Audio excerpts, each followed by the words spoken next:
Unti nang napaplansya naman ang koneksyon ni Alice Guo sa iligal operasyon ng Pogo sa bansa.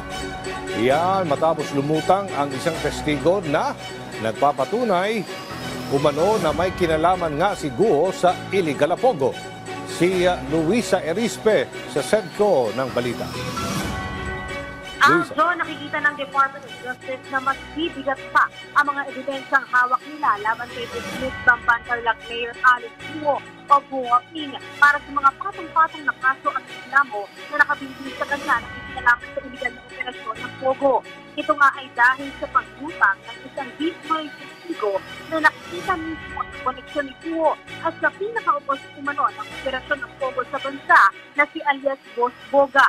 Ayon kay Justice Undersecretary Nicolas C., nakikita nila na mahalaga ito para mapatunayang may kinalaman talaga umano si Guo sa iligal na Pogo. Bibigat lalo, dadami lalo ang ebidensya laban kay Alice Guo at sa mga kapwa-akusado niya.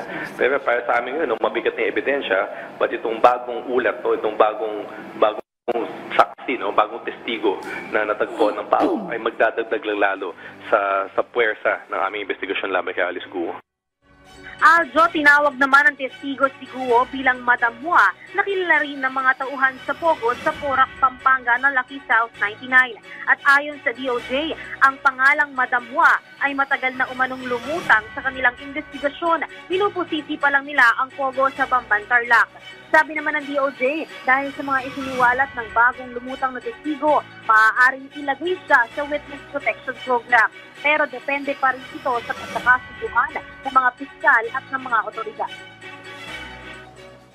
Yung Witness Protection Program, maaari siyang mapasok doon. Depende na yun dun sa usapan nila ng law enforcement at ng mga piskal na nag-i-interview sa kanya. Yung halaga niya sa kaso, parang nasabi ko naman kanina, dagdag ebidensya lang to.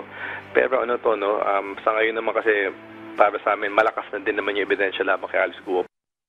Aljo, matatandaan na may kaso ng kinakaharap ngayon si Alice Guo sa korte tulad ng Qualified Human Trafficking case na nasa Pasig City Regional Trial Court at may kinalaman nga yan sa iligal na operasyon ng Pogo sa Bamban-Tarlac. Noon na namang sinabi ng DOJ na posibleng may iba pa silang maisampang reklamo at kaso laban kay Guo. Sa ngayon naman anya, may mga operasyon pa rin ng DOJ laban sa iligal na Pogo pero hindi na ito singlaki ng Porac at Tarlac tulad ng kamakailang ni-raid sa Pasig City at sa iba pang lugar. Nakikita ng DOJ na karamihan na sa kanilang magiging operasyon ay hindi nalalawak pa sa Pogo sa mga nasabing probinsya. Samantala, Aljo, bukod naman sa illegal na Pogo, nakatutok din ang DOJ sa mga kaso naman ng trafficking ng mga Pilipina na ginagawang surrogate mother sa ibang bansa.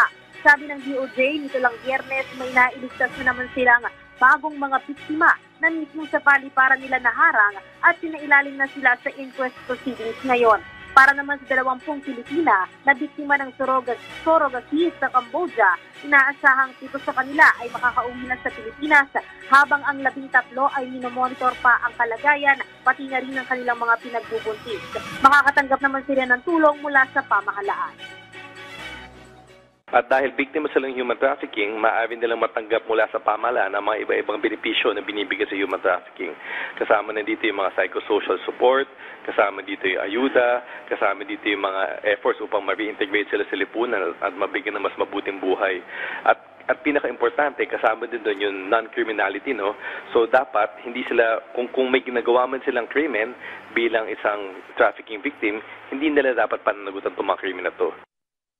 Aljo, ang sinisikap naman ngayon ng DOJ kasama rin ng Department of Foreign Affairs at Embahada ng Pilipinas sa Cambodia ay hindi na maparusahan ang mga Pilipinang naging biktima ng surrogacy sa Cambodia. Dahil ayon kay Yusek Ki ay may kasong kriminal sa Cambodia ang pagiging surrogate mother kaya patuloy ang pakikipag-usap nila sa pamahalaan ng Cambodia.